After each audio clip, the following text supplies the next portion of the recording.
turpinām. Tātad 2022. gada eksāmena pirmās daļas, 3. sērija. Šeit aplūkosim uzdevumus, kur jāparāda zināšanas kopu teorijā, kombinatorikā, varbūtību teorijā un statistikā. Nu tad ķeramies klāt. 16. uzdevums. Dotas kopas A un B. Un mēs redzam, kas ir šie kopas elementi. Mums prasa noteikt kopu A un B apvienojumu, uzrakstot visus tās elementus. Divu kopu apvienojums ir visu šo kopu, visi elementi. Tikai jāievēro, ka nav jāatkārto elementi, ja ir abās kopās. Vieninieks ir tikai kopā A, trīnieks ir abās, bet jāraksta vienu reizi. Piecinieks arī ir abās, bet septītnieks ir tikai kopā B. Tātad apvienojums ir visi kopu elementi sabērti vienā lielā maisā. Nosaka kopā A un B šķēlumu. Šķēlums ir atkal tie elementi, kuri sakrīt abām kopām. Nu, kā jau mēs pamanījām rakstot iepriekšējo, kas sakrīt elementi 3 un 5. Nu, tad pie vienas reizes varam parunāt, kādus tad vēl jautājumus varētu uzdot par darbībām ar kopām. Darbībās ar kopām jums varētu pajautāt, uzrakstīt šo kopu starpību. Tātad no kopas A ir jāizņem tie elementi, kas sakrīt ar kopu B. Nu, un ja es no kopas A izņemu tos, kas sakrīt ar B, bet sakrīt tie, kas ir šķēlumā, tad man kopā A vairs paliks tikai elements 1. Un tieši tāpat, ja es no kopas B atņemtu kopas A elementus, tad kopā B trīnieks un piecinieks tiek izņemts ārā un paliek tikai elements 7. Nu, tas ir par darbībām ar kopām. 17. uzdevums. Darbnīca ražo biroja mēbeles, 5 veidu rakstāmgaldus un 3 veidu biroja krēslus. Nosaki, cik dažādu komplektu no tiem var izveidot, ja komplektā ir 1 rakstāmgalds un 1 krēsls. Nu, tā kā mēs esam atšķirīgi, tad šo uzdevumu arī varētu risināt atšķirīgi. Ir vizuālisti, kuriem ir svarīgi visu uzzīmēt, visu apskatīties, tad tāda iespēja arī pastāv. Jūs varat zīmēt. Tātad mums ir iespēja paņemt vienu rakstāmgaldu no 5. Tātad es varu izvēlēties 1. rakstāmgaldu, 2., 3., 4. un 5.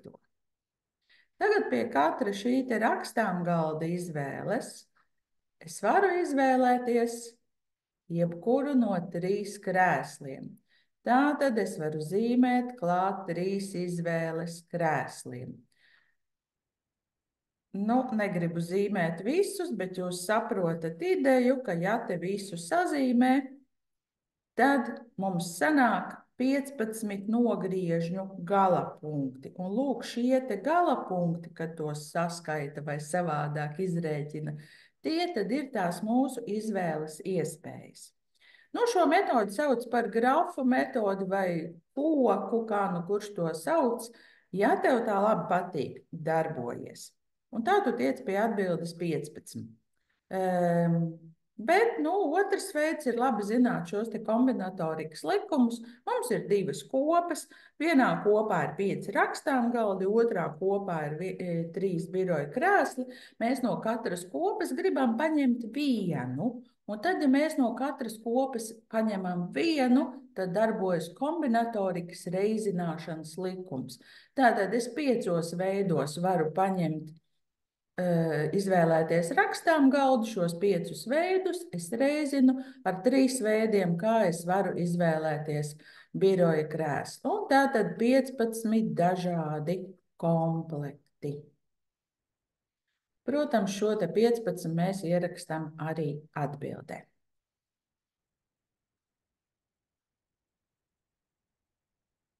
Astoņpadsmitais uzdevums. Uzraksti. Vēlreiz lasu. Uzraksti visus 3 ciparu skaitļus. Nevis nosaki to skaitu, bet uzraksti visus trīsciparu skaitļus. Nu, ja jau reiz uzraksti, tad jāņem un jāraksta, kuru pierakstā ir izmantoti tikai cipari 1 un 2. Turklāt katra skaitļa pierakstā ir vismaz viens cipars 1 un vismaz viens cipars 2. Nu, rakstam.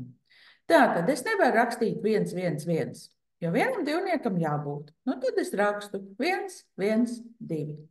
Nu, tad es varu paspēlēties ar šo te divnieku, ielikt dažādās atrašanās vietās. Tātad ar vienu divnieku un diviem vienniekiem visus esmu uzrakstījis. Nu, tad tieši tāpat paspēlējos ar diviem divniekiem un vienu vieninieku, arī ielieku dažādās vietās, un es redzu, ka mēs varam uzrakstīt 6 skaitļus, vairāk ne, bet mums nebija prasīts cik.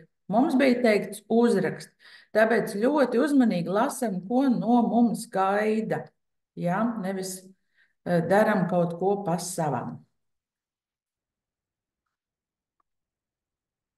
19. uzdevums. Venna diagrammā attēlot informāciju par turisma aģentūras 50 darbinieku svešvalodu, tas ir angļu un vācu valodu zināšanām. Zināms, ka 22 darbinieki no svešvalodām zina tikai angļu valodā. Tad mums šeit ir uzzīmēta Eilera-Venna diagramma, un mēs atceramies, ka, ja Eilera-Venna diagrammā šie te aplīši krustojās, pārklājās, tad šajā daļā mēs attēlojam to informāciju, kas izpildās abās kopās.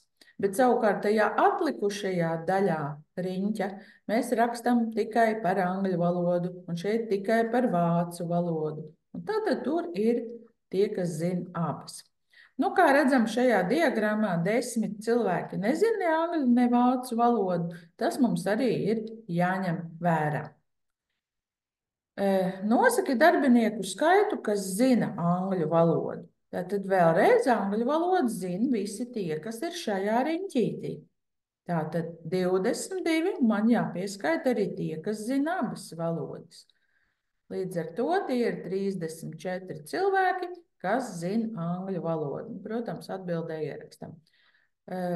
Nākamais. Nosaki darbinieku skaitu, kas zina tikai vācu valodu. Tātad šo te tikai vācu valodu. Nu, tad paskatāmies. Mums bija informācija, ka mums ir pavisam 50 darbinieki.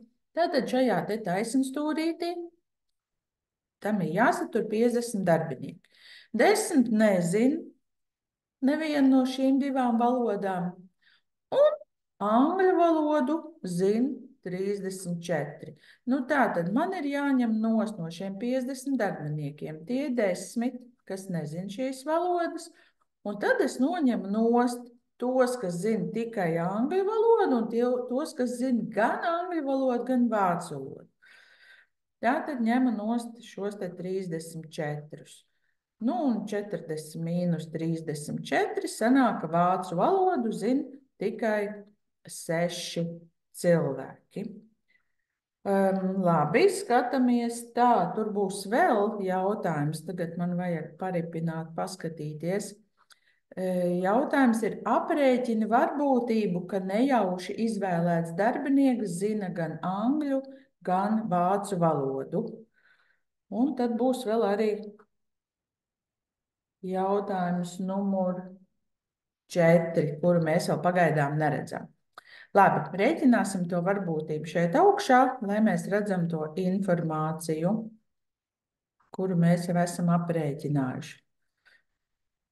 Tā, paņemam citu krāsu un tā. Varbūtība. Varbūtību, ja tev pēkšņi eksāmenā aizmirstās, tūlīt paskatīsimies, jā, mēs varam atrast arī formulu lapā. Re, kur ir varbūtība teorija. Tātad varbūtība mums ir labvēlīgo iznākumu skaits pret visu iznākumu skaitu. Tātad nepaniko, ja tu pēkšņi aizmirst, kas ir varbūtība, zini, ka var apskatīties formulu lapā. Tā, dodamies pie mūsu uzdevuma. Un tātad mums ir varbūtība kaut kādam notikumam. Un notikums mums ir tāds: nejauši izvēlēts darbinieks zina gan angļu valodu, gan vācu valodu. Tātad mums labvēlīgie notikumi ir tie, ka cilvēks zina abas valodas. Un tādi cilvēki mums ir 12. Savukārt, tad, kad mēs rēķinam varbūtību, tad šeit saucējā mēs rakstam visas iespējas. Nu, tā tad es iegāju aģentūrā, man ir visas iespējas satikt jebkuru no tiem 50 cilvēkiem. Tātad apakšā mēs rakstam kopīgo darbinieku skaitu. Nu, tātad tā ir varbūtība, nu, pieklājīga cilvēka daļas saīsina. Šo daļu varam saīsināt ar 2. Un sanāk 6/25. Ja tev ir vēlēšanās, tu vari izteikt arī šo procentos, paplašinam ar 2, 24 simtdaļas ir 24%. Bieži vien tais procentos pārvēršot, tā kā labāk var uztvert. Bet vai mums ir kaut kas rakstīts pa procentiem? Nē. Līdz ar to tas nav obligāti. Nu, un tad paliek šajā uzdevumā vēl pēdējais jautājums. Izlasam jautājumu, tad ejam atkal atpakaļ. Aprēķini varbūtību, ka nejauši izvēlēts darbinieks zina vismaz vienu no svešvalodām. Tātad pretējais notikums būtu šim, ka viņš nezina nevienu valodu. Aha, tad mums jāaprēķina varbūtība, ka viņš zina vismaz vienu. Nu, tādi, kas mums nezina, bija 10. Tas nozīmē, ka 40 cilvēki zina vismaz vienu, un tas nozīmē, ka varbūtība šim notikumam, tad tas jau ir 4. punkts, ja? Labvēlīgie notikumi mums ir, kas zina vismaz vienu valodu, tie mums ir 40 cilvēki, un pret 50. Tātad 4 piekdaļas, jeb, ja jums patīk procentos, 80%. Nu, malači, zina svešvalodas. Labi, šis uzdevums arī mums ir godam paveikts. Dodamies uz nākamo eksāmena lapu, un šeit jau mums parādās kaut kas saistībā ar statistiku. Histogrammā attēloti aptaujas dati par to, cik ilgu laiku, minūtes dienā, katrs biroja darbinieks lieto kopētāju. Nu, ko tad mēs tajā diagrammā varam saskatīt? Šeit mums ir attēlots darbinieku skaits, šeit mums ir attēlots laiks minūtēs. Un tā mazliet neierasti, ka pie histogrammas apakšā ir uzrakstīti tie intervāli. Šos intervālus gan parasti raksta tabulās, kurās apkopo datus. Piemēram, ka skaita absolūto biežumu, rēķina relatīvo biežumu. Tāpēc man mazliet gribas šeit uzlabot, un to tu eksāmenu arī vari darīt. Tātad šis pirmais stabiņš parāda laiku minūtēs no 0 līdz 20. Nu, tad es šeit uzrakstu 0, 20, nākamais ir no 20 līdz 40, tad ir 60, 80 un 100. Tā man vieglāk būs saprast, ko tie stabiņi mums te parāda. Nu, mums prasa aprēķināt, cik biroja darbinieki piedalījās aptaujā. To mēs nolasam no diagrammas. Tas nozīmē, ka pirmais stabiņš, kas ir no 0 līdz 20 minūtēm, mēs redzam, ka te pretī ir viens darbinieks. Nākamajam stabiņam tur ir 5 tādi darbinieki, pēc tam ir 7, tad ir 2 un tad ir 5. Droši drīkst eksāmenā rakstīt šeit augšā, jo gal galā tas tev var arī palīdzēt. Nu, un tātad te mums ir visi jāsaskaita 1 plus 5 plus 7 plus 2 plus 5, 5 plus 5 ir 10, 1 plus 7 plus 2 arī 10, tātad kopā mums ir 20 darbinieki. Lasam nākamo jautājumu. Nosaki to biroja darbinieku skaita relatīvo biežumu, kas kopētāji lieto vismaz 1 stundu dienā. Tātad vismaz 1 stundu dienā. Nu, neizdosies man viņu te tagad atstāt. Vismaz 1 stundu, tas nozīmē stundu un vairāk. 60 minūtes un vairāk. Skatāmies mūsu diagrammā, ka 60 minūtes un vairāk lieto pavisam 7 darbinieki. Šo te darbinieku skaitu sauc par absolūto biežumu. Un tad, kad jums prasa izrēķināt relatīvo biežumu, tad jums prasa noskaidrot, cik procenti ir tie darbinieki, kas lieto vairāk par stundu. Nu, tātad tas būs punktiņš 20, punktiņš 2 jautājums. Kā to dabūt? Jūs ņemat šos te 7 darbiniekus, kur lieto vairāk par stundu, pret visu darbinieku skaitu. Un pārvēršat šo daļu procentos. Vai nu izmanto kalkulātoru un dali 7, 20 un parādīs tev 0,35, tie 35%, vai tu paplašini šo daļu 5 un dabūni 35 simtdaļas, tas ir pilnīgi vienalga, galvenais, ka tu zini, kas ir relatīvais biežums, un pārrakstījos runādama. Jā, tātad relatīvais biežums ir absolūtais biežums izteikts procentos. Nu, tā ir atbilde uz jautājumu 20.2. Un jautājums 20.3. Aprēķini, cik ilgu laiku vidēji katrs biroja darbinieks lieto kopētāju. Pamanam simboliņu.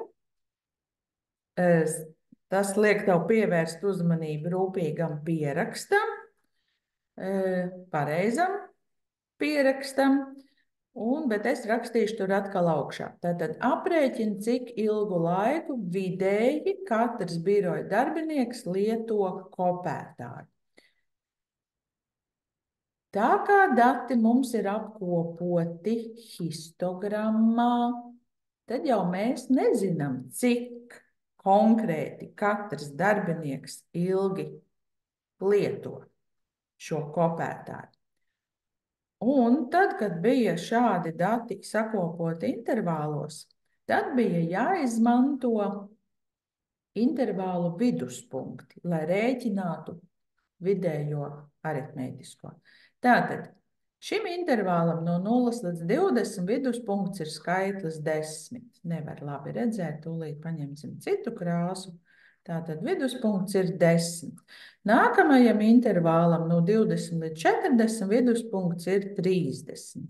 Šeit viduspunkts ir 50, šeit 70 un šeit 90. Un tagad, kad es rēķināšu aritmētisko vidējo,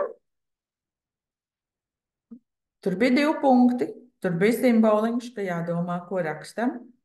Tad atceramies, ka mums vajag izrēķināt visu kopīgo laiku, ko visi 20 darbinieki patērējuši, un jādala ar šo darbinieku skaitu. Tad ievērojam pierakstu. Nedrīkst rakstīt tā, ka tu visus saskaiti, tad tu liec vienādības zīmi, tad tu uzraksti summu, un tad tu pēkšņi raksti summa dalīta 20. Tas ir aplams pieraksts. Tā rakstīt nedrīkst. Nu tad kā mēs dabūsim to visu kopīgo laiku? Mēs tagad šo cilvēku skaitu reizināsim ar to vidējo minūšu skaitu, kas tajā intervālā ir. Tātad viens cilvēks man vidēji lieto 10 minūtes. Nākamajā intervālā, kur vidēji ir 30 minūtes, ir 5 tādi cilvēki. 5 reiz 30. Nākamajā intervālā 7 reiz 50. Un tā ļoti čakli un neatlaidīgi norakstu arī visus pārējos. Nu, nav skaisti, ka jāraksta virsū tekstam, bet ko lai dara? Nu, un, protams, podziņus uz kalkulātoru saskaidīt. Protams, es neatkārtošos, jo tas man jau ir izdarīts. Tātad kopējais laiks ir 1100 minūtes, tiek dalīts ar 20 darbiniekiem. Saīsinu ar 10, 110 dalīta 2, iegūstam 55 minūtes.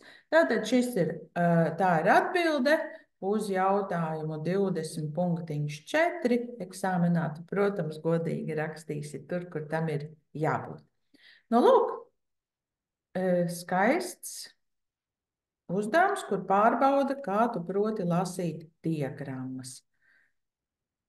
Dodamies pie nākamā uzdevuma, 21. Skaista kastu diagramma. Nu, kas tad tā kaste mums bija? Kastu diagramma. Kastu diagramma sakārto datus, sadala datus 4 daļās Un to kasti zīmē tāpēc, lai parādītu tos vidējos 50% par tiem datiem. Šoreiz mums nav uzrakstīts, ko tur pēta, kāpēc tur pēta. Mums ir vienkārši kaut kādi pliki skaitļi. Nu, mēs varēsim interpretēt. Un tā, mazliet samazināsim. Pirmā lieta, ko mums prasa, nosaka attēloto datu amplitūdu. Nu, tā tad jāprot, mums ir lasīt šos te datus. Nu, tad atceramies. Ja mums ir šāds zīmējums, tad šis pirmais punktiņš, kas parādās, kuram pretī skaitlis 12, tā ir vismazākā datu vērtība. Es rakstīšu minimālā. Šis pēdējais punktiņš, tā ir maksimālā datu vērtība. Tālāk, tieši pa vidu esošā līnija, tai kastītei, tā ir mediāna. Tātad šeit es varu nolasīt mediānu. Jeb to sauc arī par otro kvartili. Kvartiles apzīmēja šādi. Tātad tā ir otrā kvartile, un šeit mums ir pirmā kvartile, un šeit mums ir trešā kvartile. Tātad ar šīm 3 kvartilēm dati tiek sadalīti 4 daļās – 25%, 25%, 25%, 25%. Nu, pirmais mums prasīja nosaka attēloto datu amplitūdu. Amplitūda ir starpība starp maksimālo un minimālo vērtību. Nu, tad, ja es no 32 atņemu 12, tad starpība ir 20. Tātad ierakstu atbildē, ka amplitūda ir 20. Nosaka attēloto datu mediānu, nu, to jau es izstāstīju. Tātad mediāna mums ir pretī skaitlītis 22. Un vairāk mums tur arī neko neprasa, uzdevums beidzās. Nu, pavisam neinteresanti. Mazliet parunāsim vēl par kastu diagrammu. Izdomāsim kaut kādus datus, kas te varētu būt bijuši pētīti. Nu, pieņemsim. Ir viesības. Viesībās ir sanākuši jauni cilvēki. Ko mēs par šiem jaunajiem cilvēkiem varētu izpētīt? Nu, piemēram, viņu vecumu. Un tad no šīs diagrammas es varu nolasīt, ka visjaunākā cilvēka vecums ir 12 gadi, visvecākā cilvēka vecums ir 32 gadi. Tagad, kāpēc man tā kaste tur pa vidu vajadzīga? Tad es redzu, ka tie vidējie 50% cilvēki ir vecumā no 17 līdz 27 gadiem. Tātad viņu vecumu starpība jau ir 10 gadu robežās. Ja visu datu amplitūda bija 20 gadu robežās, tad šiem ir 10 gadu robežās. Tad es saku, ka 25% no sanākušajiem cilvēkiem bija ne vecāki par 17 gadiem. To es redzu pēc pirmās kvartiles. Tāpat laikā 25% bija ne jaunāki par 27 gadiem. To es redzu pie trešās kvartiles. Vēl šādā uzdevumā mums varētu paprasīt, to jau es gan izrēķināju, tikai nepateicu nosaukumu. Starp kvarteļu intervālu. Starp kvarteļu intervāls ir intervāls Q3 mīnus Q1. Es jau viņu pieminēju, runājot par tiem vidējiem 50%. Tātad starp kvarteļu intervāls mums ir 10 vienības. Ja es runāju par gadiem, 10 gadi. Nu, lūk, to mums parāda šī te kastu diagramma. Un mums ir palicis vēl pēdējais uzdevums, 22. Šajā gadā bija 22 uzdevumi. Pirmajā daļā dota izkliedes diagramma, kas parāda saistību starp auga garumu un pumpuru skaitu. Nu, atkal lasam diagrammā, kas ir rakstīts pie asīm. Pie horizontālās ases ir rakstīts garums, pie vertikālās ases ir rakstīts skaits. Tātad pumpuru skaits. Pat nelasot tālāk jautājums, ko es varu šeit pamanīt? Ka pumpuru skaits palielinās, tātad uz Y palielinās šis pumpuru skaits, ja palielinās auga garums. Nu, vispār diezgan loģiski, ja, jo garāks augs, jau vairāk pumpuru. Nu, tas notiek vienmērīgi, tas nav haotiski. Jā. Tātad mums šeit veidojas, kā statistikā saka, korelācija. Ja ir savā starpā saistība, dati korelējas. Šādu vārdu dzirdēs ne tikai matemātikā, ja pēc tam arī dzīvē, lasot kaut kāds pētījums par datiem, šis vārds tiek lietots. Nu, tātad mēs šeit saskatām pozitīvu korelāciju, jo palielinoties garumam, palielinās arī pumpuru skaits. Nu, tad lasām apgalvojumus, kurš no secinājumiem visprecīzāk raksturo saistības starp lielumiem. Starp lielumiem nav saistības. Kā nav? Mēs tikko pamanījām. Palielinoties garumam, pieaug pumpuru skaits. Jā, to nu mēs pamanījām, mēs šim piekrītam. Palielinoties garumam, samazinās pumpuru skaits. Tā nu gan nebija. Tad jau tam zīmējumam būtu bijis jābūt lūk šādam, ar dilstošu korelāciju. Ja? Tāda mums nebija. Un pumpuru skaits nemainīgs lielums, nu tas būtu tad, ja man te visi tie punktiņi būtu šādi horizontāli. Tad tās arī ir pilnīgas muļķības. Līdz ar to mēs esam pabeiguši pirmo daļu. Un atliek ķerties pie otrās daļas filmēšanas. Lai tev veicas!